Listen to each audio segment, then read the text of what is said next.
បាទសួស្តីពុកម៉ែបងប្អូនអរគ្នាបាទឥឡូវសូមពុកម៉ែបងប្អូនមកមើលនៅគ្រឿងផ្សំមីគូកូរ៉េឆាបង្គាអរគ្នាបាទចំពោះគ្រឿងផ្សំមានដូចជាបង្គាខ្ញុំទិញប្រហែលជា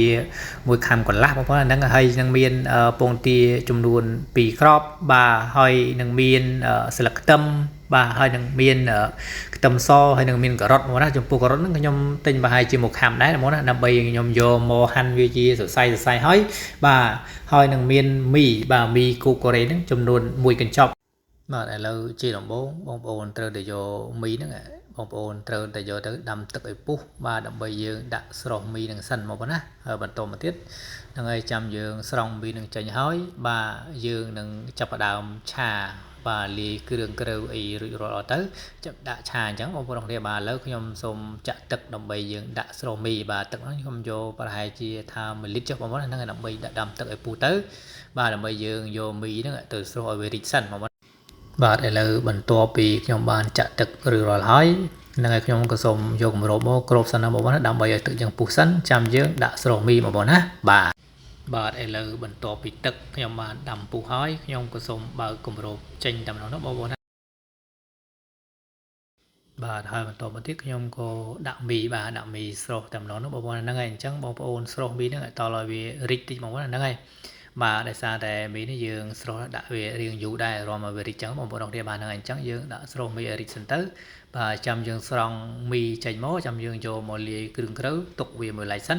បន្តមកទៀតយើងនឹងចាប់ផ្ដើមឆាវាតែម្ដងអញ្ចឹងបងប្អូនអរគ្នាបាទ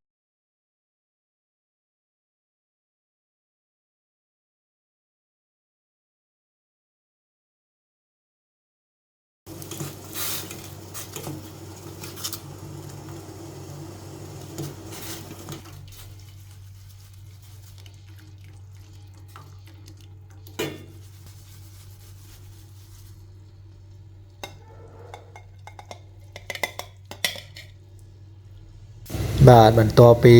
មីរបស់ខ្ញុំស្រស់រួចរាល់ហើយខ្ញុំមកចាប់ដើមចាក់ទឹកម្ទេសបាទទឹកម្ទេសបាទហើយនឹងគ្រឿងបាទនឹងគ្រឿងហៅថាគ្រឿងមីអំបិលមីនោះបងប្អូនហ្នឹងហើយថាម្សៅស៊ុបរបស់មីនោះយើងក៏ចាក់លាយជាមួយនឹងទឹកម្ទេសដាក់អីទៅដើម្បីយើងប្រឡាក់មីយើងសិនបាទហ្នឹងហើយបាទឥឡូវខ្ញុំចាប់ដើមបាទច្របល់ហ្នឹងហើយប្រឡាក់មីនឹងចូលជាមួយនឹងគ្រឿងបាទគ្រឿងដូចជាម្ទេសដូចជាម្សៅស៊ុបនឹងច្របល់ចូលគ្នាបងប្អូនហ្នឹងហើយបាទខ្ញុំចាប់ដើមច្របល់ទៅ